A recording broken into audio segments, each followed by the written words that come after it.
Assalamualaikum warahmatullahi wabarakatuh. Nama saya Safira, saya dari kelompok 5. Saya ingin menjelaskan materi saya, yaitu jenis-jenis penelitian kualitatif lanjutan. Yang pertama-tama ada studi kasus atau case studies. Profesor Mujia Raharjo menjelaskan bahwa penelitian studi kasus adalah penelitian yang mendalam tentang individu, satu kelompok, satu organisasi, satu program kegiatan, dan sebagainya dalam waktu tertentu. Tujuannya untuk memperoleh deskripsi yang utuh dan mendalam dari sebuah identitas. Studi kasus menghasilkan data untuk selanjutnya dianalisis untuk menghasilkan teori. Sebagaimana prosedur perolehan data penelitian kualitatif, data studi kasus diperoleh dari wawancara, observasi, dan arsip.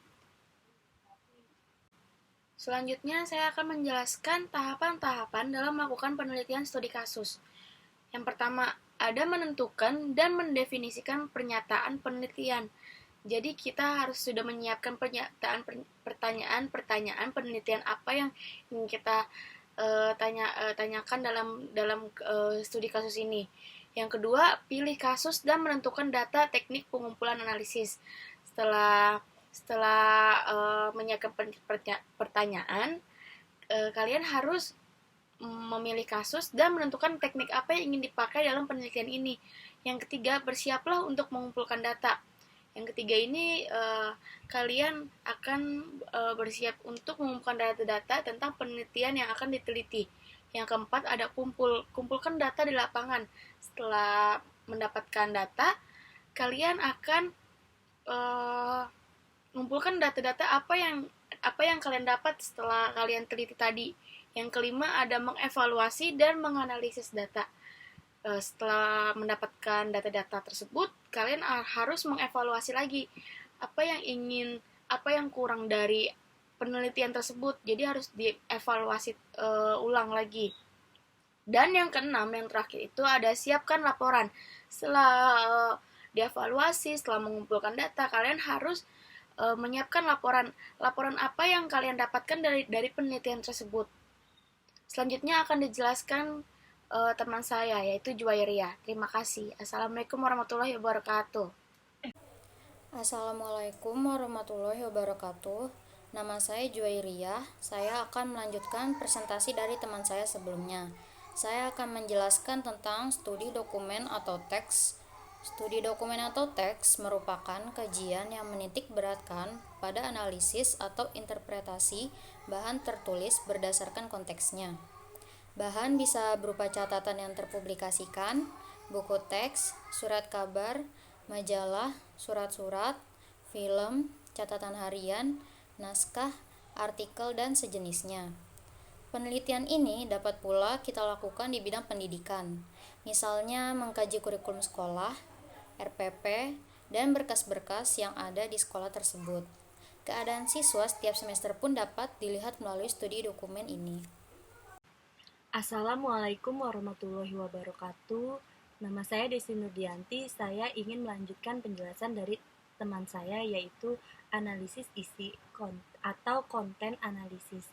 Analisis isi atau sering disebut sebagai konten analisis merupakan salah satu metode penelitian yang sangat penting dalam ilmu-ilmu sosial.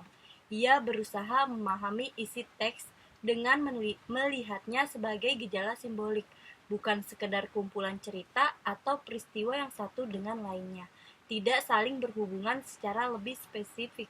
Analisis isi digunakan untuk menganalisis pesan teks secara utuh dengan penekanan pada bagaimana simbol-simbol yang ada pada komunikasi terbaca dalam interaksi sosial. Menariknya, metode analisis isi dapat menggunakan data kuantitatif dan kualitatif secara bersamaan. Data kuantitatif digunakan untuk menjawab pertanyaan apa, sedangkan data kualitatif untuk menjawab pertanyaan mengapa dan menganalisis persepsi orang terhadap suatu informasi yang tertulis dalam teks. Tugas penelitian analisis isi ialah mengungkapkan pesan-pesan yang disadari dan yang tidak disadari. Metode-metode penelitian lainnya, analisis isi juga mengandalkan validitas dan reliabilitas data untuk memperoleh hasil penelitian yang dapat dipertanggungjawabkan. Karena tujuan utama analisis isi ialah untuk mengungkap makna yang terkandung di dalam teks, maka pembaca teks secara cermat dan berulang-ulang wajib dilakukan.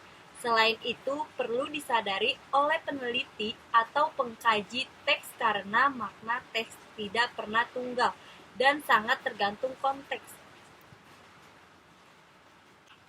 Sekian dari kelompok kami, kurang lebihnya mohon maaf. Wassalamualaikum warahmatullahi wabarakatuh.